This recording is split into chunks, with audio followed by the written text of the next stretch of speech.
नैनं छिन्दन्ति शस्त्राणि नैनं दहति पावकः न चैनं क्लेदयन्त्यापो न शोष्यति मारुतः। इसकी व्याख्या इस प्रकार है। नैनं छिन्दन्ति शस्त्राणि, इस शरीर को शस्त्र नहीं काट सकते क्योंकि यह प्राकृत शस्त्र वहां तक पहुंच ही नहीं सकते। जितने भी शस्त्र हैं वे सब पृथ्वी तत्व से उत्पन्न होते हैं। यह पृथ्वी तत्व इस शरीर में किसी तरह का कोई विकार नहीं पैदा कर सकता। इतना ही नहीं, पृथ्वी तत्व इस शरीर तक पहुंच ही नहीं सकता, फिर विकृति करने की बात तो दूर ही रही। नैनं दहति पावकः, अग्नि शरीर को जला नहीं सकती क्योंकि अग्नि वहां तक पहुंच ही नहीं सकती। जब वहां तक पहुंच ही नहीं सकती तब उसके द्वारा जलाना कैसे संभव हो सकता है। तात्पर्य है कि अग्नि तत्व इस शरीर में कभी किसी तरह का विकार उत्पन्न कर ही नहीं सकता। न चैनं क्लेदयन्त्यापो, जल इसको गीला नहीं कर सकता क्योंकि जल वहां तक पहुंच ही नहीं सकता। तात्पर्य है कि जल तत्व इस शरीर में किसी प्रकार का विकार पैदा नहीं कर सकता। न शोष्यति मारुतः, वायु इसको सुखा नहीं सकती, अर्थात वायु में इस शरीर को सुखाने की सामर्थ्य नहीं है क्योंकि वायु वहां तक पहुंचती ही नहीं। तात्पर्य है कि वायु तत्व इस शरीर में किसी तरह की विकृति पैदा नहीं कर सकता। पृथ्वी, जल, तेज, वायु और आकाश, ये 5 महाभूत कहलाते हैं। भगवान ने इनमें से 4 ही महाभूतों की बात कही है। ये पृथ्वी, जल, तेज और वायु इस शरीर में किस तरह की विकृति नहीं कर सकते, परंतु 5वें महाभूत आकाश की कोई चर्चा ही नहीं है। इसका कारण यह है कि आकाश में कोई भी क्रिया करने की शक्ति नहीं है। क्रिया विकृति करने की शक्ति तो इन 4 महाभूतों में ही है। आकाश तो इन सबको अवकाश मात्र देता है।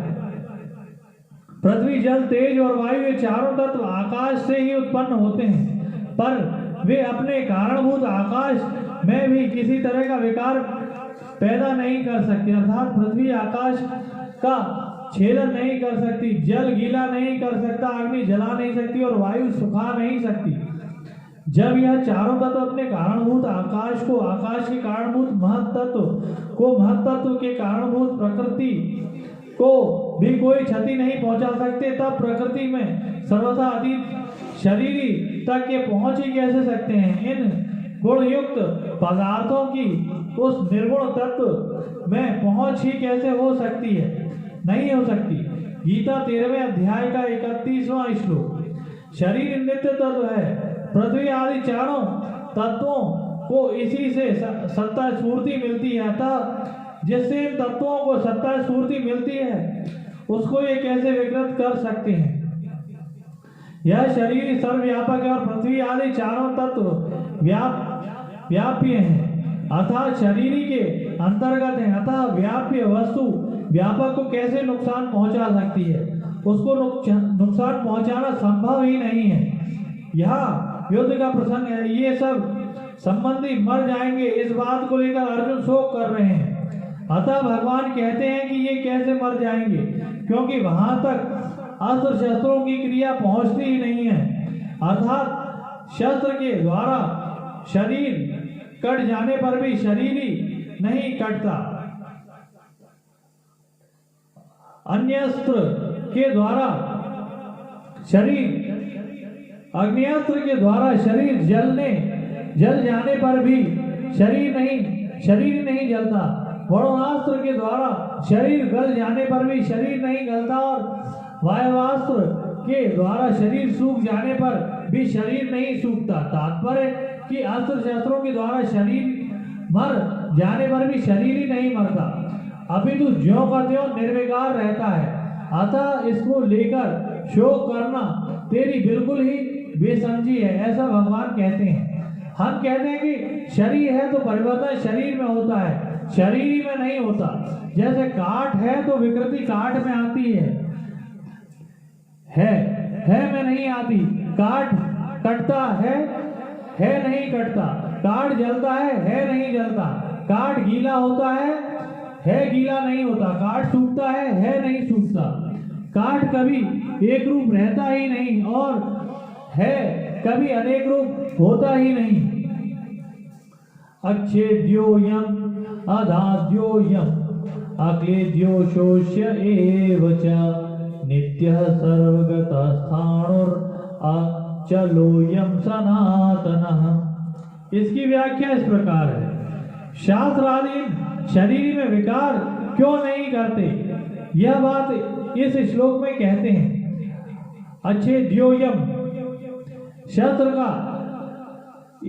शस्त्र इस शरीरी का छेदन नहीं कर सकते। इसका मतलब यह नहीं है कि शस्त्रों का अभाव है या शस्त्र चलाने वाला अयोग्य है, अपितु छेदन रूपी क्रिया शरीरी में प्रविष्ट ही नहीं हो सकती, यह छेदन होने के योग्य ही नहीं है। शस्त्र के सिवाय मंत्र शाप आदि से भी इस शरीरी का छेदन नहीं हो सकता। जैसे याज्ञवल्क्य के प्रश्न का उत्तर न दे सकने के कारण उनके शाप से शकल्य का मस्तक कटकर गिर गया। इस प्रकार देह तो मंत्रों से वाणी से कट सकता है, पर देह सर्वथा अछेद्य है। यह शरीर अदाह्य है क्योंकि इसमें जलने की योग्यता ही नहीं है। अग्नि के सिवाय मंत्र शाप आदि से यह देही जल नहीं सकता। जैसे दमयंती के शाप देने से व्यथा बिना अग्नि के जलकर भस्म हो गया, दमयंती के शाप देने से व्याध बिना अग्नि के जलकर भस्म हो गया। इस प्रकार अग्नि शाप आदि से वही जल सकता है तो जलने योग्य होता है। इस देही में तो दहन क्रिया का प्रवेश ही नहीं हो सकता। यह देही गीला होने योग्य नहीं है, अर्थात इसका गीला होने की योग्यता ही नहीं है। जल से वह मंत्र शाप औषधि आदि से वह गीला नहीं हो सकता। जैसे सुनने में आता है कि मालकोश राग के गाए जाने से पत्थर भी गीला हो जाता है। चंद्रमा को देखने से चंद्रकांत मणि गीली हो जाती, परंतु यह देही राग रागनी आदि से गीला होने वाली वस्तु नहीं है। यह देही अशोच्य है, वायु से इसका शोषण हो जाए यह ऐसी वस्तु नहीं है, क्योंकि इसमें शोषण क्रिया का प्रवेश हो ही नहीं सकता। वायु से यह मंत्र शाप औषधि आदि से यह देही सूख नहीं सकता। जैसे अगस्त ऋषि समुद्र का शोषण कर गए, ऐसे इस देही का कोई अपनी शक्ति से शोषण नहीं कर सकता।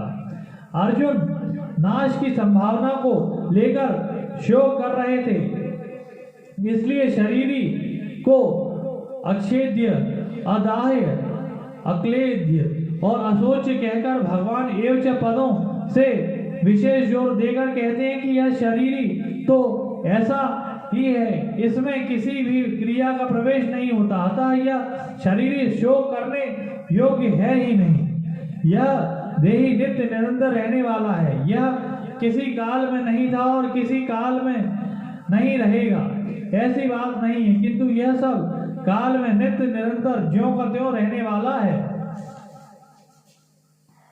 सर्वगतः यह देही सब काल में ज्यों का त्यों ही रहता है, तो यह किस देश में रहता होगा? इसके उत्तर में कहते हैं कि यह देही संपूर्ण व्यक्ति वस्तु शरीर आदि में एक रूप विराजमान है, अचला है, यह सर्वगतः है, तो यह कहाँ आता जाता, कहीं आता जाता भी होगा। इस पर कहते हैं कि देही स्थिर स्वभाव वाला है, अर्थात इसमें कभी यहाँ और कभी वहां इस प्रकार आने जाने की क्रिया नहीं है।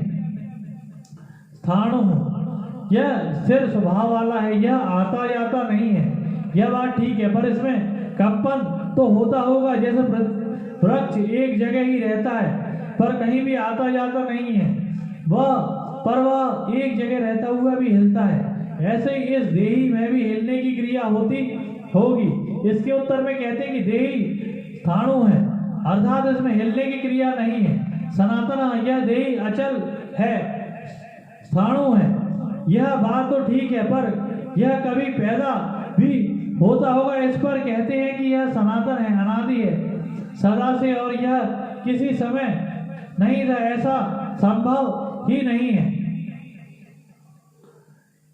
यह संसार अनित्य है, एक क्षण भी स्थिर रहने वाला नहीं है, परंतु जो सदा रहने वाला है, जिसमें कभी किंचित मात्र भी परिवर्तन नहीं होता, उस देही की तरफ लक्ष्य कराने में नित्य पद का तात्पर्य है। देखने, सुनने, पढ़ने, समझने में जो कुछ प्राकृत संसार आता है, उसमें जो सब जगह परिपूर्ण तत्व है, उसकी तरफ लक्ष्य कराने में सर्वगता पद का तात्पर्य है। संसार मात्र में जो कुछ वस्तु, व्यक्ति, पदार्थ आदि हैं, वे सब के सब चलायमान है। उस चलायमान वस्तु, व्यक्ति, पदार्थ आदि में जो अपने स्वरूप से चलायमान, विचलित नहीं होता, उस तत्व की तरफ लक्ष्य कराने में अचलः पद का तात्पर्य है। प्रकृति और प्रकृति के कार्य संसार में प्रतिक्षण क्रिया होती रहती है। प्रकृति और प्रकृति के कार्य संसार में प्रतिक्षण क्रिया होती रहती है, परिवर्तन होता रहता है। ऐसे परिवर्तनशील संसार में जो क्रिया रहित, परिवर्तन रहित, स्थायी स्वभाव वाला तत्व है, उस तरफ लक्ष्य कराने में स्थाणु पद का तात्पर्य है। मात्र प्राकृत पदार्थ उत्पन्न और नष्ट होने वाले हैं, तथा ये पहले भी नहीं थे और पीछे भी नहीं होंगे, परंतु जो न उत्पन्न होता है और न नष्ट होता है, तथा जो पहले भी था और पीछे भी हरदम रहेगा, उस तत्व देही की तरफ लक्ष्य कराने में सनातन पद का तात्पर्य है। उपरोक्त 5 विश्लेषणों का तात्पर्य है कि शरीर संसार के साथ तादात्म्य होने पर भी और शरीर शरीरी भावों का अलग अलग अनुभव न होने पर भी शरीर नित्य निरंतर एक रस, एक रूप रहता है। सर्वगता स्वयं देहगत नहीं है, अपितु सर्वगत है। ऐसा अनुभव होना ही जीवन मुक्ति है। जैसे शरीर संसार में बैठा हुआ है, ऐसे हम शरीर में बैठे हुए नहीं है। शरीर के साथ हमारा मिलना कभी हुआ ही नहीं, है ही नहीं, होगा ही नहीं, हो सकता ही नहीं। शरीर हमारे से बहुत दूर है, परंतु कामना, ममता, तादात्म्य के कारण हमें शरीर के साथ एकता प्रतीत होती है। वास्तव में शरीरी को शरीर की जरूरत ही नहीं है। शरीर के बिना भी शरीरी मौज से रहता है।